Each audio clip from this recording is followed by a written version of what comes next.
We have had some technical problems. This is almost an impossible video to do. This top 10 best NAT 4's for World Arena. This, I mean, I think some of you guys are going to agree with me.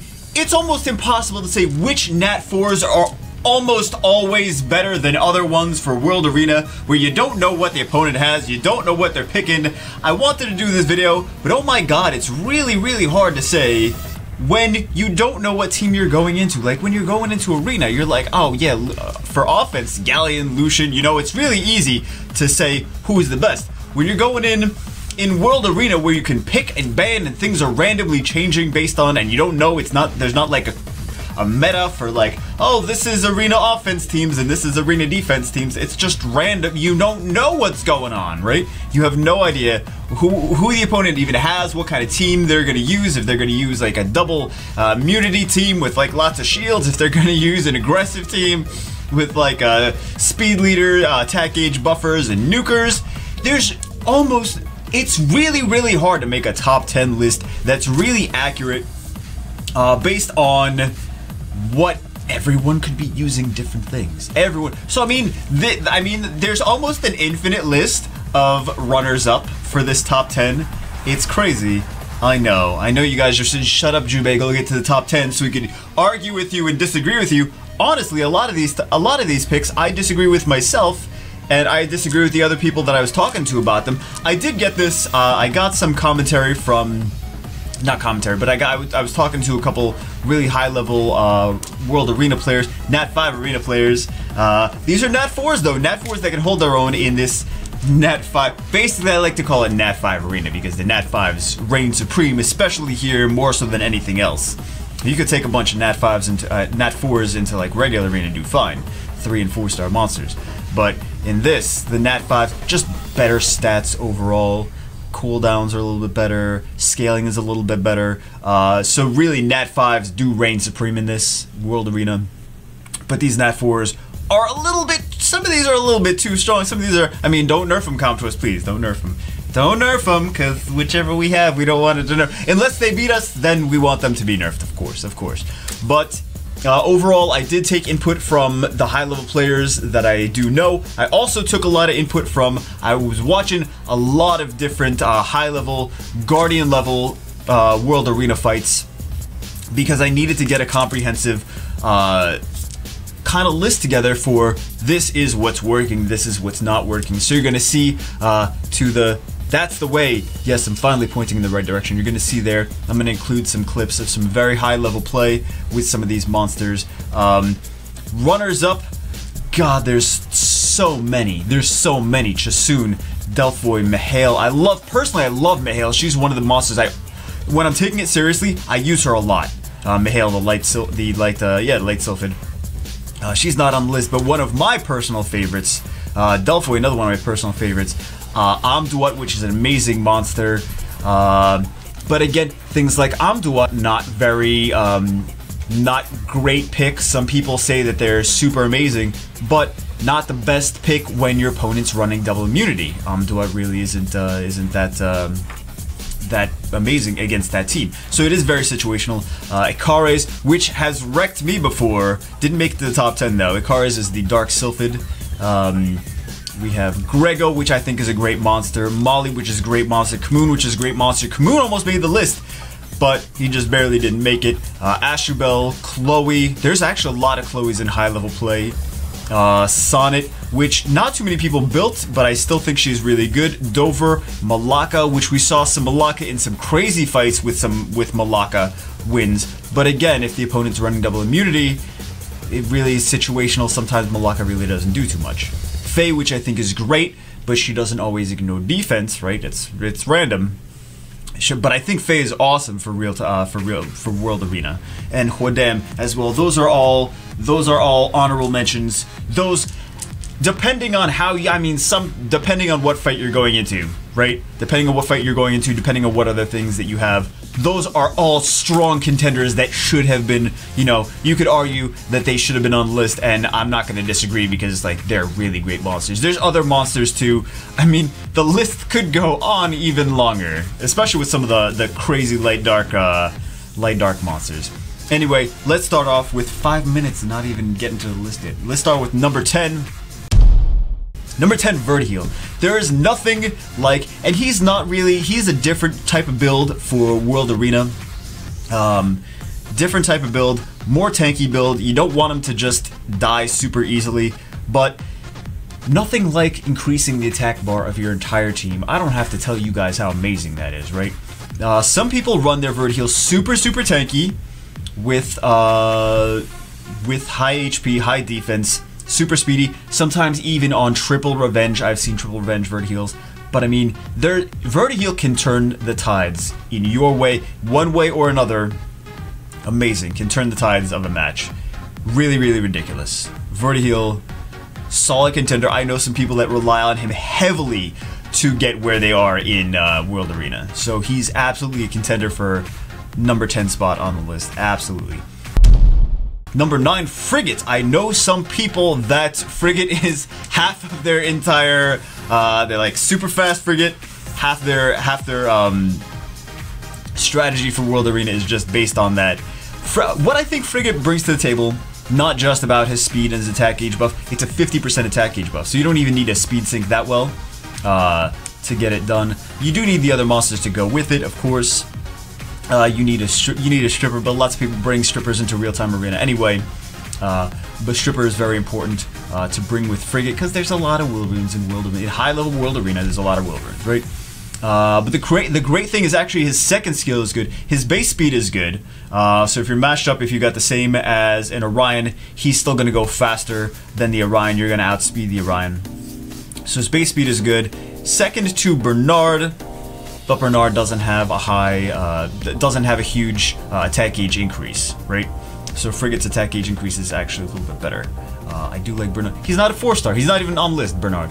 But Frigate's got a great second skill. He's got the AoE crowd control second skill too, which I think is very important for certain strategies that like to keep them stun locked, attack gauge decreased, certain things like that. I know a few players that are Guardian level that use Frigate as a staple, one of the more important parts of their composition when they're going into World Arena. So definitely Frigate. As number 9. All right, number 8. Surprisingly enough, I know some of you are going to disagree with this, but it's Lucian. Lucian is still, I think, less so in like the global players use Lucian a little bit less, and the players from Asia, Korea, China, they use Lucian more. I noticed. I think it's just that the meta on those servers for regular arena is different, so they use Lucian a little bit differently on those servers, and they will bring Lucian more often. I mean, I do see Lucians being brought into from global players, you know, pretty often, but I think just people have great Lucians and they're bringing the Lucian. They don't even care. Lucian's got top tier grinded runes. They're like, Lucian's my bae, I'm bringing him in. But I see a lot of people still winning with Lucians. I know some people are going to be like, no dude, it's not arena. Don't put the Lucian in there. Why is Lucian number 8? I hate to disagree, but Lucian is still a thing. People are still Lucianing even in Guardian level World Arena. And they're single Lucianing, you know. Lucian might do a bunch of damage and then die, but Lucian's still doing all that damage, so you still have to come back from that. He's still taking a big chunk out of the enemy team. So Lucian is still a thing. Lucian is absolutely, definitely still a thing. I think, and I don't disagree when you're like, oh man, why are you saying Lucian? Like, I understand where you're coming from, but I'm looking at the matches, I'm seeing what people are doing. Lucian is still a thing. I'm telling you right now, he's still a thing. Lucian is still, even in high level, he's still a thing. Because all you really have to do, you can ban the Lucian counter. If you're going in, you're going with a Lucian team, you're like, I'm gonna Lucian this, you bring another threat too, you bring some other stuff, not just Lucian, but you're like, okay, you can't just have one Lucian counter like you can in Arena, you have to ban, like, you can just ban the Lucian counter out, like, oh, you got an aerial, you're gonna put it, you see I picked an Lucian, you're gonna bring an aerial, well, I'll just ban the aerial, screw you, you know? So you can do that. You can definitely still bring Lucian. And it's gonna develop where people have multiple different counters to things. They're like, oh, the meta's gonna evolve, it's gonna change. It's still, World Arena as a widely accepted thing. Now that more people are doing it because there's actually rewards for it, we're going to see more of a meta develop, but currently there is still a lot of Lucian play going on. Alright. Number 7 is Amarna. Oh my god, Amarna. Oh. Amarna's the light dark. He's the light puppy, right? AoE revive, cleanse, heal. That's huge. AoE revive, cleanse, and heal. Amarna's just great for everything. Amarna's great for raids. Amarna after the buff, before the buff he was nothing. Before the buff he was like, he wasn't nothing, but after that buff, it made him so much more relevant. I've seen so many great comebacks from Amarna, especially in raids too. Especially raids, but we're not talking about raids. We're talking about World Arena. The cleanse is huge. Even if you don't need the revive, the cleanse heal is still really great. Amarna's a great monster. I've seen Amarna being used. It's more of a sustained type of team, but I've seen the Amarna used with high success. So Amarna's got to be number 7. Before the buff, he wouldn't even made the list, right? But after the most recent buff, Amarna's a fantastic monster. Number 6, Benna. Benna the bitch. Okay, so immunity, right? We have immunity, we have crit resist, we have the second skill heal and attack gauge boost, a little bit of attack gauge boost. And we have the revive, and we have the fact that she can be a tanky monster, do damage based on her her HP, and also remove a beneficial effect. The removal of beneficial effect, even if it's the first skill, is really great because you're coming in. There's so many people with all these different buffs. There's a lot of different multiple immunity teams, and different buffs on teams. That first skill strip is really nice. First skill strip is really nice. So I know the Molly didn't make it. Molly's great too. I just think Benna outclasses Molly as far as Benna's just Benna. Benna's just better. What do you want me to say? Benna's just better. She's got the revive. She's got the crit resist is great. You got to be careful what teams you bring in with Benna. Like for example, if you bring like Benna with Ragdoll. Ragdoll's amazing, right? Benna with Ragdoll, maybe not the best choice. Because then you're like nullifying. You're like, I want people to crit because Ragdoll, but I also bringing in a crit resist. That's why sometimes I don't understand some arena defenses where they pick Benna and then other stuff, and I'm like, you actually made it easier for me. But Benna is a phenomenal monster just all around. She's just phenomenal all around for like so much in the game in its entirety. Benna's just an awesome monster. She's by far the best of the bitch fishes. The best of the mermaids. Absolutely, I want one so bad. So bad. So bad, I would love one. But deserves to be up there. Deserves to be at number 6. If you have her, you're using her in World Arena, basically. Unless you're running a more aggressive team. If you're running a more defensive team, then you're definitely using Benna. If you have her, right? If you have her. Number 5 is Olivia. Now, Olivia, I know many of you know why Olivia is popular now. Olivia was made popular. She was actually popular. She was popular before, right? She was popular for Guild Wars. Some people were using Olivia teams with Copper for Guild Wars, but she gained a lot of popularity in World Arena because, of course, some of you may know, a player Syntac was doing really good in the beta, and he was using an Olivia team. A lot of people were watching him on Twitch and on YouTube, and they were like, oh, what is he doing? He's using Olivia? Really? He was using a Swift Olivia.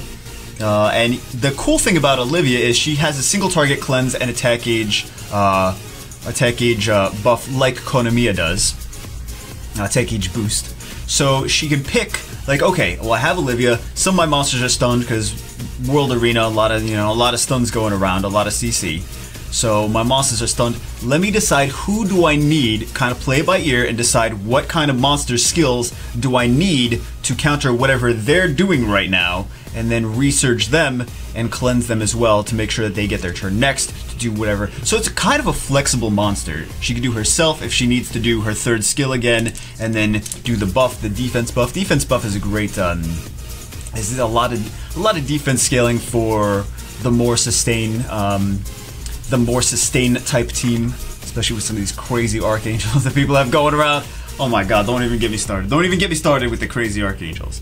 But there's a lot of defense-based stuff that's going around in world arena, and Olivia helps out with that. Also can potentially disrupt the combination of their team if you have a Swift Olivia and she's going to use her third skill, decrease the attack gauge of a monster, potentially disrupt their combination that they're trying to do. So Olivia is actually a pretty cool monster to use if you haven't tried her yet, but you do kind of need, for really high play, you need skills max. You need the max on anyone, but that's why people have been running her a lot more since they saw what he was doing. They saw he was doing her effectively. He was doing her effectively, using her effectively.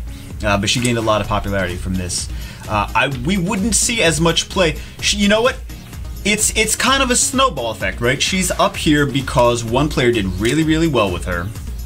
And if he did really, really well with another monster, then other people would have been looking at that and built that monster like he did with his, and then we would see a lot of it in high level play, and then that monster would be high on the list. Do you see what that's just what it is. I mean, she's a good monster, right? She's a solid monster, but I feel like if one solid player uses this monster, then more people are gonna continue on, and then it's gonna become part of the meta, and then we have to be like, this is in the top 10 because it's part of the meta. So GG. GG, the power of Syntech. Number 4, we have Gemini. Okay, two reasons that he's speed lead, which is great, right? Great for any PvP. First turn usually has an advantage. Also, strip and defense break. Strip passive and defense break. And of course, the proc chance on the first skill and AoE, especially with Despair runes, AoE crowd control. You can AoE strip stun is amazing. Amazing monster for that. I see a lot of Gemini play in high level arena. Also, a little bit more so than the other monsters because we have him. Everyone has him from the Hall of Heroes. So the fact that they have him, you're gonna see everyone has the capacity to use that monster to build that monster, gives him a little bit more, rates him a little bit more higher. You're gonna see him more often. Whereas maybe Faye, I love Faye. I love Faye for World Arena. I really do. She's one of my. Would love Comptos. Please give me Faye. Please, please, please, please, please. I would love her, but you're not seeing as much of her because there's no Faye Hall of Heroes. I mean, that would be broken if there was Faye Hall of Heroes. That would be broken. That's a little bit too strong. But yeah, I mean, we would see more Faye. She would be higher on the list probably, just because of that. But we're seeing a lot of high-level Gemini gameplay. Whatever, I spoiled the next one. The next one is Orion. You're like, what? I know some of you were probably thinking that Orion was supposed to be first. No, we got some crazier monsters for first. Orion, do I have to really explain what Orion does? He strips, he's got the violent proc chance. I think that you could build Orion a little bit differently. You don't have to build him, like, for Arena, for Guild Wars, it's a little bit different. But for Orion for World Arena, you could build him with Despair. So he's got an AoE potential stun on his second skill. You could build him for Violent, which makes him just insane. Insane! I see a lot more violent Orions in World Arena than I have in Arena defense. Like, I see some Orions in Arena defense every so often, but usually high-level Arena defense, you see Swift Orion. And then in World Arena, you're seeing like the violent ones that are just like, oh, yay! What? Are you kidding? No, you have a violent oh shit, I'm dead, aren't I? I'm dead. Stripping everything, defense breaks, AoE defense breaks. It's only one turn. I really don't like the one turn defense break. If it was a 2-turn, it'd be super strong, but he's already strong enough as it is. He's already strong enough as it is. I don't need to explain Orion to you, right? You know how Orion works, you know why he's strong. There's nothing new. Number 2, Iris. Iris, the Light Magic Knight. Alright, Iris can solo a team. I've seen Iris solo a team, just based on the fact that she's got a strip as a passive, and she's got an AoE first skill. So if you put her on Despair, she will AoE strip stun with A revenge, like if you despair revenge Iris. Are you kidding me? Despair. You hit her. She AoE strip stuns your entire team. On a revenge. On a revenge. On a revenge. On a revenge. On a you crowd controlled yourself by hitting her. Wow. You This is ridiculous. This is ridiculous monster. A ridiculous, insane monster that's a little too strong. Kanto's really, they're like, you know what? Let's make these magic knights real. Let's make Iris, yeah, let's just do this to Iris. And then people are like, oh, that's just some sort of AoE strips first skill. Okay. Say that again. Say that again, because I think that just broke the game. AoE strip the first, and then we'll just put Despair Revenge on it, and and then just easily auto to win. Oh my god. But I see a lot of tanky Irises. The more, if you're Despair Revenge on Iris, you want her to be tanky enough to stay alive long enough to keep revenging, strip stunning. I mean, this monster is so broken. I mean, in a fun way, I don't really, I don't like to fight Irises. You will see me ban them. You will see me ban them. Because I know what happens. I fought some Irises in arena that kept me crowd control for like 3 turns. I'm like, you're kidding me, right? You're kidding. She just, I hate Iris. Oh my god. I always like to ban Iris. I really do. But I mean, that's why she deserves to be number 2. All right, guys, that's why. Number 1. I think a lot of you saw this coming. Tableau, Light Dice Magician. Iris had a strong reason to be number 1, but Tableau, Speed Leader, irresistible 3rd skill. Irresistible, and I know you guys have seen some of the nonsense Tableau soloing everything videos going on around there. I know I had one in one of my videos too, and there's just, I mean, it's not even that I think I actually had 2 or 3 Tableaus. Yeah, I did have at least 2 Tableaus, because I know I did one for Space Cat. I used one of his fights on one of my videos, my World Arena videos. And he wrecked with his Tableau, and that's not even the most insane nonsense that I've seen Tableau do, but he's in the top 100, and he uses Tableau for his World Arena battles. It's unnecessarily ridiculous. It's so strong.